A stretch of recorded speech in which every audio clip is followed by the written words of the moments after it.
what's the best contraceptive to use? Now, I usually get this question all the time, but now I feel I have some more information. We've looked at so many of them, so I think right now you know the good side and some of the bad sides. So I'm going to have a list. I have a list, and I'm going to arrange them from the worst, the one that I wouldn't recommend, going all the way to a little bit better, the best. Okay, I'm not going to actually say it's the best because each method has an advantage and a disadvantage. So we are going to base off disadvantages because this is now mostly what we tend to focus more on. So we are going to look, I'm going to list everything based on a disadvantage. Now I'm going to group it into three. Now the first one is hormonal, the second one is non-hormonal, and then the third one, remember I said I'm starting for the worst and going to the better ones. So the third one is fertility awareness, so the physical ones. Now, start with the hormonals. Stay away from Sophia. And actually, it has been banned in so many countries, so they have a reason why this is. And we looked at Sophia the other day, so in case you want to look at the positive and the negative sides, you can just go and check on that video. The other one is Depo. Now, this is a shot that you usually get, and it usually takes you for 3 months. The reason I don't kind of like it's because of the same. It's banned in so many countries, and it usually give you so many side effects.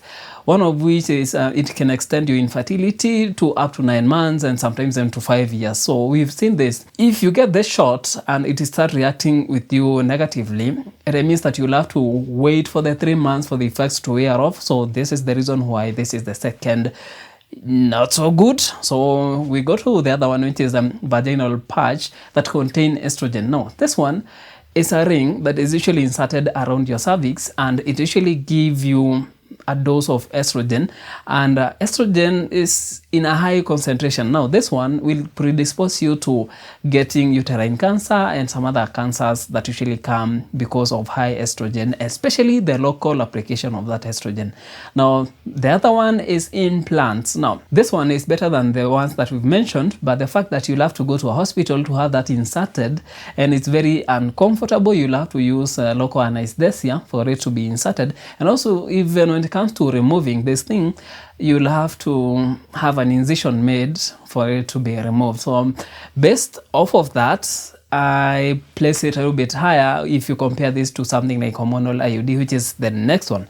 Now hormonal IUDs are better than whatever we've mentioned above because they're progestin based, so they don't have the effects that you usually get from a progesterone, but now this comes with the discomfort of inserting. It is the same with a copper IUD, but you're going to look at that when it comes to non-hormonal. The reason why I decided to place it here is because it usually gives you some tiny dose, and it can take you for a really long time. It can take you for even 5 years. It can get misplaced, or sometimes it can just come off with the menses, and sometimes you can even get pregnant which still have it. So based on these ones, I give it the position that I've given.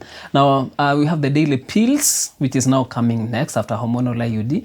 Now these ones, they're good because now in case maybe you don't have the good effects or you're feeling bad about them, you just stop and you become fertile.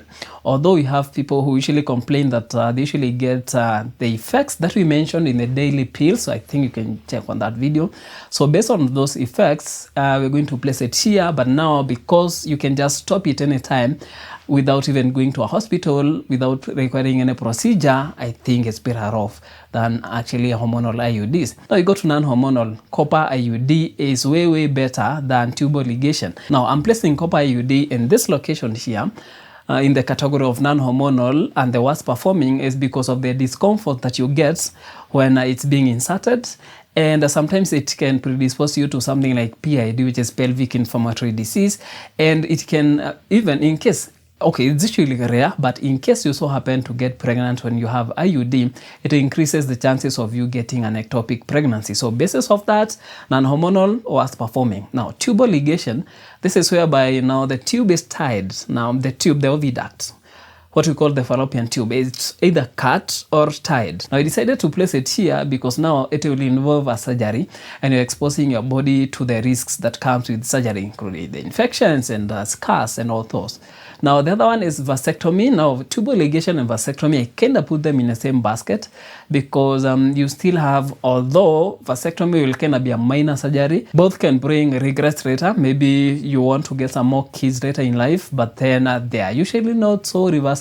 Still under non-hormonal, let's go to the barrier methods. And the first one is condom. This one, I'm placing it here because in addition to preventing you from getting pregnant, it can also prevent you from getting the STIs and UTIs that people usually get. Some can pass through, but we have majority that cannot pass through the condom in case it was worn perfectly or well.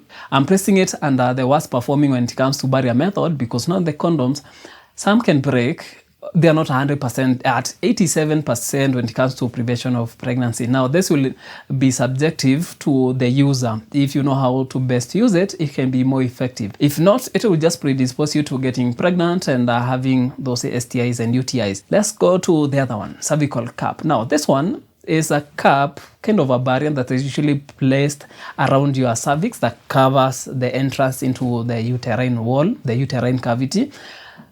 It's good because it prevents that. Now, it's bad because the procedure of inserting that is a little bit more hectic compared to the condoms. But I prefer this one compared to condoms because once you insert that one, you don't have to keep changing. You can just go for a whole session. Maybe if you are uncomfortable, you can just remove it.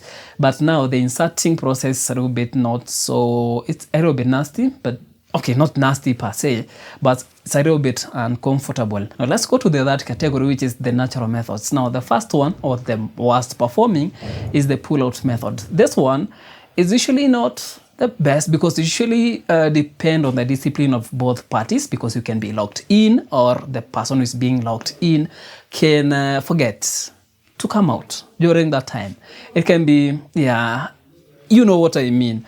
Now, the second one, which is a little bit better than the pull-out method, is using the fertility window timing. Now, this is a little bit better because you rely on the days when the pregnancy or the chances of getting pregnant are low. So, fertility window, you avoid that. And if you've been watching us long enough, you know how to know the fertile period and the safe days. So, this is just working with the safe days. You just look at the calendar where the safe days are, then you work along that. Now, the cons when it comes to this method is not everyone who usually have regular menses, and sometimes it's usually very hard to pinpoint when the ovulation is taking place. Again, your body can misbehave. You remember we were talking about menstrual synchrony.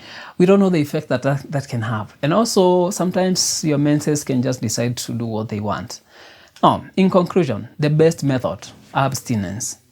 Because now, in this one, you're not risking, you're not getting STIs, you're not getting the hormones infused into you, trying to change how your body works. You're not introducing physical objects into your body, like, for example, implants or maybe IUDs. You're not introducing anything into your body. So in this one, abstinence is actually the best. But this one is not sustainable. Now, the worst performing, hormonal. Because now this will have to interrupt the way your body works. Any hormone being introduced into your body, if they're not replacing a hormone that's already lacking, it's bad because they usually interrupt your menses. Everything predisposes you to cancer, heavy periods, having fibroids and all those. They predisposes you to that. Now, the second one, the better performing, the non-hormonal, like we said, we have copper. And this one is good, but then it has the drawbacks. Because of the PID, sometimes you can get ectopic pregnancy. Sometimes you can get bleeding that goes for like almost 6 months. And the best one when it comes to non-hormonal is the barrier method. But then we have the best, which is now the abstinence. We have using the fertility window and also the pull-out method. If you can avoid using any hormone or any drug into your body, the better. But if you cannot avoid that, I don't know. Just go back to the list and see the one that will work for you. One thing I have to tell you is there is no perfect method. There is a method that will be so perfect, the one that we've mentioned that it's the best. We have people using Sophia and they don't complain anything at all. They are okay. But when it comes to drugs, there's something you also need to know. Drugs, before it's given out, there is something that we call clinical trials. And it usually passes based off of Was it successful? How many people were able to get the positive outcome? There is no drug that will give you 100% outcome in the population. You still have people who are going to have the negative effects from the same drug that is having very positive effects in other people. So there is no drug that will be 100%. If you can avoid hormones, the better. And yeah, I think so. And if you can avoid artifacts into your body, the better.